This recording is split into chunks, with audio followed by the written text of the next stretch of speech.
Ladies and gentlemen, I was wrong. Let's face it, we've all been pretty upset seeing Twilight Sparkle in her celestial form.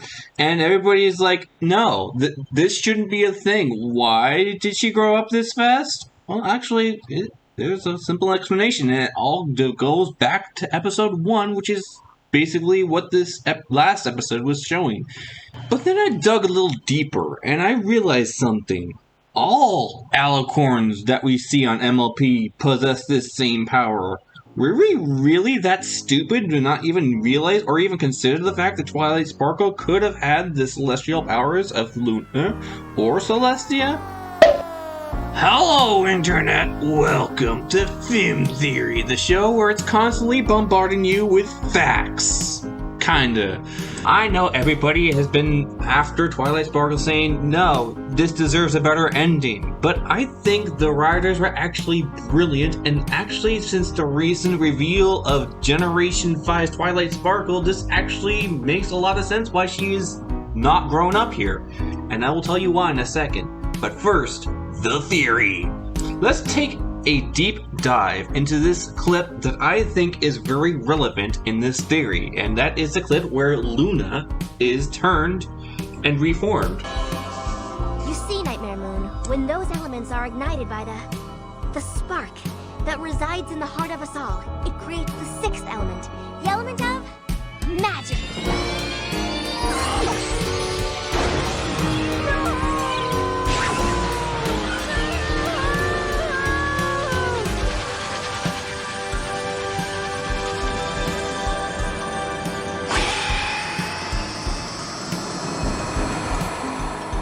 Will you accept my friendship? Did you see it? Did you spot it? Let's go over it one more time.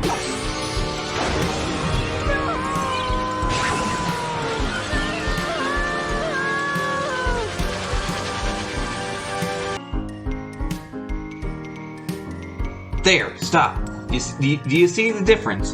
Her hair is less wavy. Does this mean something? This actually solves a lot of problems, and I'll try to tell you them in order.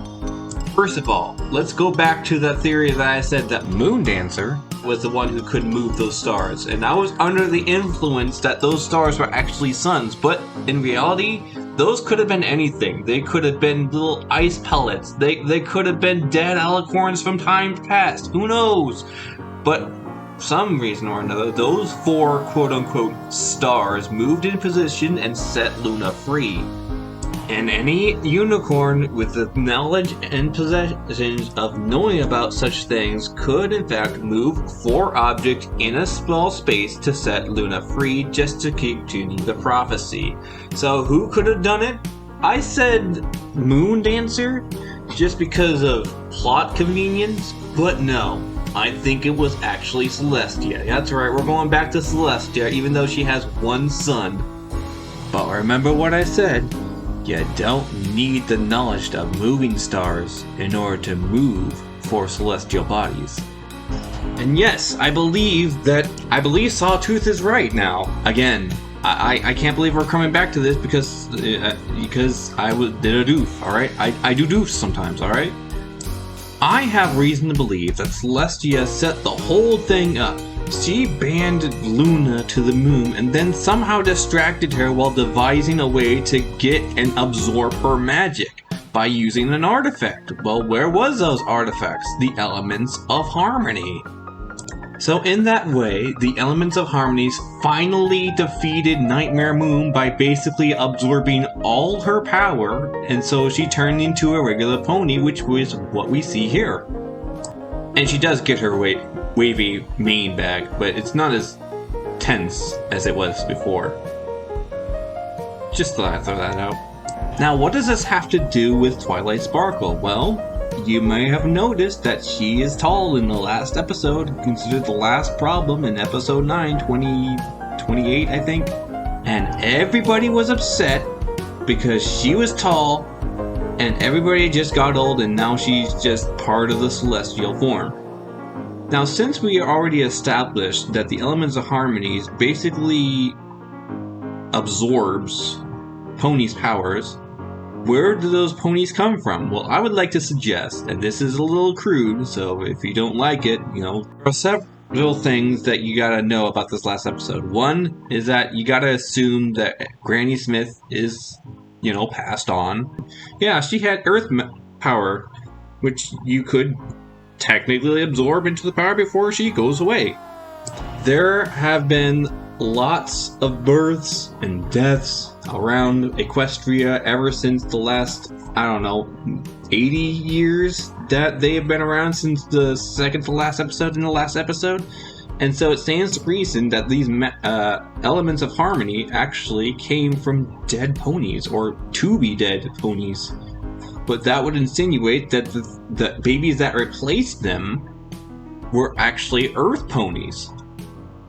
And this theory actually makes sense because guess what? In Generation 5, what is the power that we are shown? Earth Pony. Because that was all that's left. When Twilight Sparkle infused the 3 crystals, it was just all pony magic. And that's why we all see it here in these scenes. And she could have well made the last message to say, I am with you, to do the whole hologramic thing, or it could just be the Tree of Harmony. But regardless, there was still some stuff left from the Elements of Harmony. But it couldn't have, because all that was left was those 3 crystals. So that rules that out. Therefore, the only reason left is that Twilight Sparkle made these 3 artifacts just so she can keep away from the magic war that was ensuing from the comic series. Did I cover everything? I think that was everything. Well, let's review real quick. Seeing Luna without her wavy mane in episode 1 proved that any alicorn could have a wavy hair. In theory, the Elements of Harmony sapped her magic away, so in the same way, the elements could give her that same power to do someone else. But where did it come from? The Elements of Harmony sapped magic, and that magic was given by ponies that Twilight Sparkle watched expire. So in reality, she's tall because everybody else in the element sapped is already dead.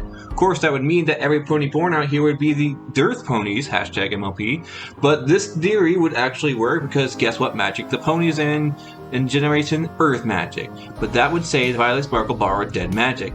Ever since these 3 crystals, I wouldn't have it past her. I think that's everything.